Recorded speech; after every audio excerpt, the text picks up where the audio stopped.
بسم اللہ الرحمن الرحیم 2 محرم دن جمعرات 2 محرم 61 ہجری کو آپ امام حسین علیہ السلام اہل بیت علیہ السلام کے ساتھ کربلا پہنچے۔ امام حسین علیہ السلام نے اہل کوفہ کو خط لکھا اور امام حسین کے نام ابن زیاد کا خط آیا۔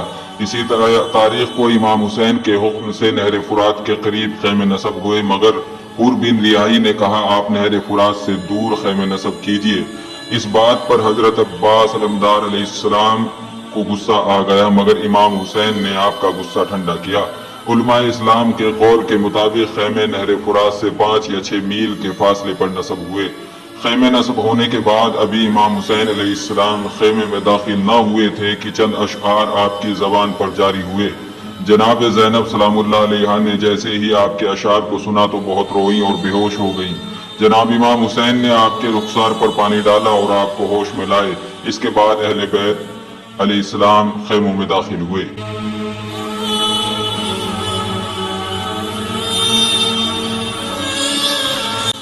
3 محرم دن جمعہ عمر بن سعد 22,000 سوار و پیادے لے کر کربلا پہنچا۔ اس نے امام حسین علیہ السلام سے تبادلہ خیالات کی خواہش کی۔ حضرت امام حسین علیہ السلام نے ارادہ کوفہ کا سبب بیان فرمایا۔ عمر ابن سعد نے ابن زیاد کو خط لکھا کہ حسین فرماتے ہیں اگر اہل کوفہ مجھے نہیں چاہتے تو میں واپس جانے کو تیار ہوں۔ ابن زیاد نے عمر ابن سعد کو جواب میں خط لکھا کہ جب ہم نے حسین کو جنگل میں لے لیا تو وہ چھٹکارا چاہتے ہیں، یہ ہرگز نہیں ہوگا۔ اے عمر ابن سعد ان سے کہہ دو کہ یا تو میں اپنے تمام اصحاب و اہل بیت کے ساتھ یزید کی بیعت کریں یا قتل ہونے کے لیے تیار رہیں۔ میں بیعت یزید سے پہلے حسین کی کسی بات پر غور کرنے کے لیے تیار نہیں ہوں۔ 3 تاریخ کی شام کو ہی حضرت حبیب ابن مجاہر قبیلہ بنی اسد میں گئے اور ان میں سے 90 جانباز سپاہی جنگ کے لیے تیار کیے۔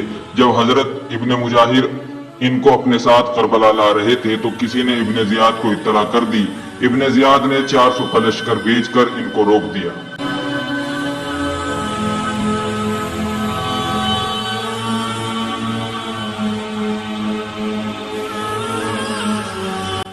چار محرم دن ہفتہ یعنی بار ابن زیاد نے جامع مسجد کوفہ میں ایک خطبہ دیا۔ اس خطبے میں ابن زیاد نے لوگوں کو امام حسین علیہ السلام کے خلاف بھڑکایا اور کہا حکم یزید سے تمہارے لیے خزانوں کے منہ کھول دیے گئے ہیں، تم لوگ یزید کے دشمن امام حسین سے لڑنے کے لیے تیار ہو جاؤ۔ ابن زیاد کے لالچ میں آ کر بے شمار لوگ کربلا جانے کے تیار ہو گئے اور سب سے پہلے شمر نے روانگی کی درخواست کی۔ چنانچہ شمر کو 4,000، ابن رقاب کو 2,000، ابن نمیر کو 4,000، ابن رحینہ کو 3,000 اور ابن خرشہ کو 2,000 سوار دے کر کربلا کے لیے روانہ کر دیا۔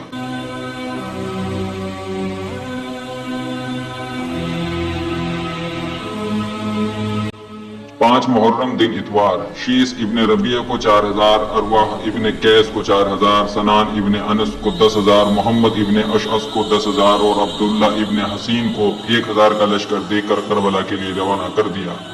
6 محرم دن پیر خلی ابن یزید کو 10,000، کعب ابن علمہ کو 3,000، حجاج ابن حور کو 1,000 کا لشکر لے کر روانہ کر دیا۔ اس کے بعد چھوٹے بڑے اور کئی لشکر تیار کرنے کے بعد ابن زیاد نے عمر بن سعد کو خط لکھا کہ اب تک تجھے 80,000 سے زیادہ کا لشکر بھیج چکا ہوں، ان میں حجازی اور شامی شامل نہیں ہیں، تجھے چاہیے کہ بنا دیر کیے حسین ابن علی کو قتل کر دے۔ اسی تاریخ کو خلی ابن یزید نے ابن زیاد کے نام ایک خط لکھا کہ عمر ابن سعد رات میں امام حسین سے چھپ کر ملتا ہے اور ان سے بات چیت کرتا ہے۔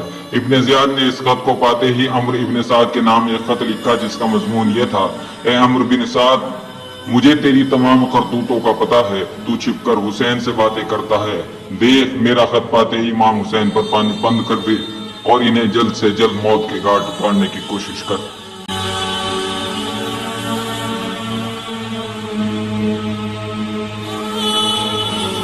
7 محرم دن منگل عمر ابن حجاج کو 500 سواروں کے ساتھ نہر فرات پر اس لیے مقرر کر دیا گیا کہ امام حسین علیہ السلام کے خیمے تک پانی نہ پہنچنے پائے۔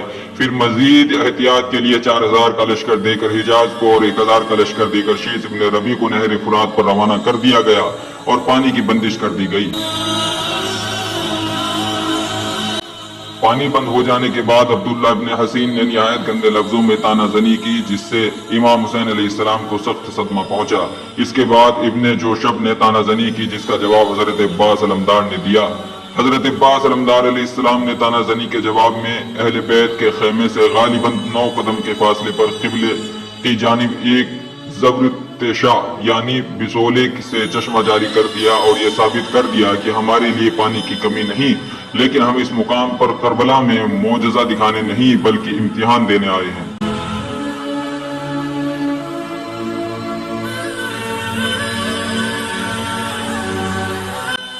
8 محرم کی شام کو آل محمد علیہ السلام سے پانی بالکل غائب ہو گیا اور پیاس کی شدت نے بچوں کو بے چین کر دیا۔ امام حسین علیہ السلام نے حالات کو دیکھ کر حضرت عباس کو پانی لانے کا حکم دیا۔ آپ چند سواروں کو لے کر تشریف لے گئے اور بڑی مشکل سے پانی لائے۔ اسی سقائی یعنی پانی بھر کر لانا یا پلانا، اس کی وجہ سے حضرت عباس کو سقائی کہا جاتا ہے۔ رات گزرنے کے بعد جب صبح ہوئی تو یزید بن حسین صحرائی نے بغیر اجازت حسین علیہ السلام کے ابن زیاد سے بات چیت کی مگر کوئی نتیجہ نہ نکلا۔ ابن زیاد نے کہا یہ کیسے ہو سکتا ہے کہ حسین علیہ السلام کو پانی دے کر حکومت چھوڑ دوں۔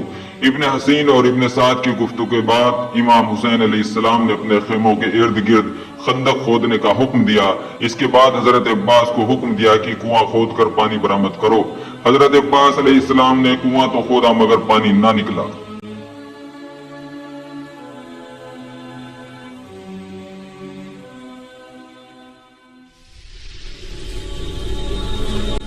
9 محرم دن جمعرات۔ 9 محرم بروز جمعرات کے دن امام حسین اور عمرو بن سعد میں آخری گفتگو ہوئی۔ آپ کے ساتھ حضرت عباس اور حضرت علی اکبر علیہ السلام بھی تھے۔ آپ نے گفتگو میں ہر قسم کی حجت تمام کر لی۔ 9 محرم کی صبح کو امام حسین نے حضرت عباس کو پھر کنواں کھودنے کا حکم دیا مگر پانی نہ نکلا۔ تھوڑی دیر کے بعد حضرت امام حسین علیہ السلام نے بچوں کی حالت کو دیکھ کر پھر سے کنواں کھودنے کا حکم دیا۔ حضرت عباس نے کنواں کھودنا شروع کیا۔ جب بچوں نے کنواں کھودتا دیکھا تو سب بچے کوزے لے کر آ پہنچے۔ ابھی پانی نہ نکلنے پایا تھا کہ ظالموں نے آ کر گڈھے کو بند کر دیا۔ دشمنوں کو دیکھ کر بچے خیموں میں جا چھپے۔ پھر تھوڑی دیر میں حضرت عباس نے کنواں کھودا مگر وہ بھی بند کر دیا گیا۔ یہاں تک کہ کربلا میں 4 کنویں کھودے گئے مگر ظالموں نے بند کر دیے۔ 9 تاریخ کو ہی شمر کوفہ واپس گیا اور اس نے عمرو بن سعد کی شکایت کر کے ابن زیاد سے ایک سخت حکم حاصل کیا، جس حکم کا مضمون یہ تھا اگر حسین علیہ السلام بیعت نہیں کرتے تو انہیں قتل کر کے ان کی لاشیں پر گھوڑے دوڑائے جائیں، اور اگر تجھ سے یعنی عمرو بن سعد سے یہ نہ ہو سکے تو شمر کو چارج دے دے، اور یہ حکم یزید ہے۔ 9 محرم کی ہی شمر کو چارج ملا، اور چارج ملتے ہی شمر نے حضرت عباس اور ان کے بھائیوں کو کہا کہ آپ اور آپ کے بھائی ہمارے ساتھ آ جائیں اور حسین کے قتل میں ہمارا ساتھ دیں، مگر حضرت عباس علمدار علیہ السلام نے بڑی دلیری سے شمر کے امان کو ٹھکرا دیا۔ امام حسین علیہ السلام کو سیدہ زینب پھر جناب عباس نے دشمنوں کے آنے کی خبر دی۔ امام حسین علیہ السلام نے فرمایا مجھ پر ابھی غنود کی طاری ہو گئی تھی، میں نے اپنے نانا رسول اللہ صلی اللہ تعالی علیہ وآلہ وسلم کو خواب میں دیکھا۔ آپ علیہ السلام فرما رہے ہیں کہ میرے بیٹے حسین تم کل میرے پاس پہنچ جاؤ گے۔ اس پر زینب بنت علی سلام اللہ علیہا رونے لگی۔ مولا حسین نے تسلی دی اور جناب عباس کو کہا اے میرے بھائی جا کر ان دشمنوں سے 1 شب کی مہلت لے لو۔ چنانچہ لڑائی 1 شب کے لیے ملتوی ہو گئی۔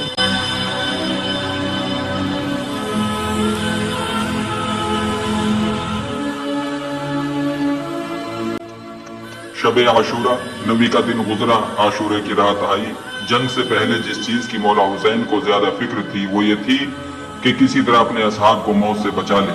چنانچہ مولا حسین نے رات کو بعد نماز عشاء اپنے اصحاب اور اہل بیت کو جمع کر کے فرمایا اس میں کوئی شک نہیں کہ تم سے بہتر گھر والے اور تم سے بہتر اصحاب کسی کو نصیب نہیں ہوئے، لیکن دیکھو یہ صرف میرے خون کے پیاسے ہیں، اس لیے تمہاری گردنوں سے طوق بیعت اتار لیتا ہوں۔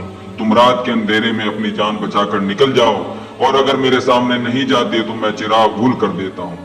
چنانچہ چراغ بجھا دیے گئے، اور جب کچھ وقت بعد چراغ روشن ہوئے تو تمام اہل بیت اور اصحاب جوں کے توں بیٹھے ہوئے تھے۔ چراغ روشن ہونے کے بعد حضرت عباس، حضرت مسلم کے بھائی مسلم بن اوسجا اسدی، حضرت زہیر ابن کین، حضرت سعد بن عبداللہ ایک کے بعد ایک کھڑے ہو کر عرض کرنے لگے مولا لعنت ہے ایسی زندگی پر جو آپ کے بعد باقی رہے۔ خطبے کے بعد امام حسین علیہ السلام نے حضرت عباس کو پانی لانے کا حکم دیا۔ حضرت عباس 30 سواروں اور 20 پیادوں کے ساتھ نہر فرات پر گئے اور بڑی دیر جنگ کرنے کے بعد پانی حاصل نہ کر سکے۔ پانی نہ ہونے کی وجہ سے خیموں میں شدید اضطراب پیدا ہو گیا، اور سیدہ زینب کے ارد گرد 20 لڑکے اور لڑکیاں جمع ہو کر فریاد کرنے لگے۔ خیمے کی ایسی حالت بریر ہمدانی کو معلوم ہو گئی، وہ چند ساتھیوں کے ساتھ نہر فرات پر پہنچے۔ حضرت عباس مدد کو بھیجے گئے۔ غالباً اسی موقع پر حضرت عباس کے ایک بھائی عباس الاصغر بھی شہید ہو گئے۔ آخر کر پانی کی جدوجہد کی ناکامی کے بعد امام حسین علیہ السلام نے حکم دیا کہ سب اپنے خیموں میں جا کر عبادت میں مشغول ہو جاؤ۔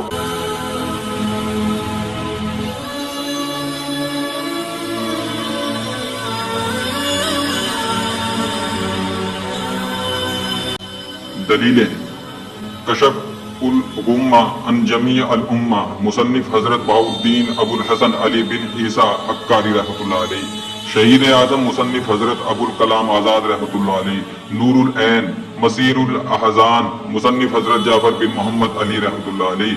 کشکول بہائی مصنف حضرت شیخ بہاؤالدین محمد بن حسین عاملی رحمۃ اللہ علیہ۔ ذکر عباس مصنف حضرت سید نجم الحسن قراروی رحمۃ اللہ علیہ۔